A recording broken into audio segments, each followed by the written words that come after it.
In the dim light of a flickering street lamp, Sarah hurried through the deserted alley, her footsteps echoing in the silence.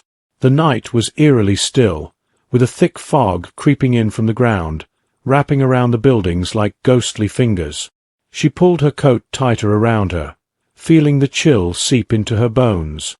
Sarah had heard the stories about this part of town, whispers of strange occurrences, of people disappearing without a trace. But she never believed them, until tonight. Her car had broken down, and she had no choice but to take this shortcut to get home. As she walked, she felt a prickling sensation at the back of her neck, like someone was watching her. She glanced over her shoulder, but saw nothing but shadows. Her pace quickened, her heart pounding in her chest. Halfway down the alley, she noticed something unusual. A door, slightly ajar, with a dim light spilling out from inside.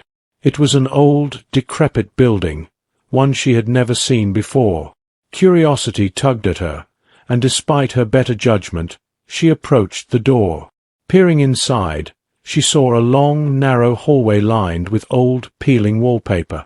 At the end of the hallway was a single wooden chair, illuminated by a bare bulb hanging from the ceiling. On the chair sat a doll, its glassy eyes staring straight at her. Sarah felt a shiver run down her spine. She knew she should turn back, but something compelled her to step inside. The door creaked shut behind her, and the sound echoed ominously through the empty hallway. She walked slowly towards the doll, her breath coming in short gasps. As she reached the chair, the light bulb flickered and then went out, plunging her into darkness. Panic surged through her, and she fumbled for her phone, using its screen to illuminate the space. The doll was gone. A low, raspy whisper filled the air. "Sarah!" She spun around, her phone casting eerie shadows on the walls. The hallway seemed to stretch infinitely, the exit nowhere in sight. She felt a cold hand brush against her arm, and she screamed, dropping her phone. The screen shattered, plunging her into total darkness. The whispering grew louder, more insistent. "Sarah, come with us."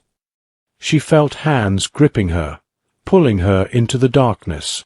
She struggled, but they were too strong.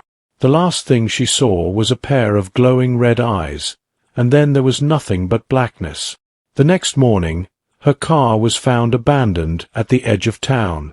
Sarah was never seen again. The alley remained silent, its secrets hidden in the shadows, waiting for the next curious soul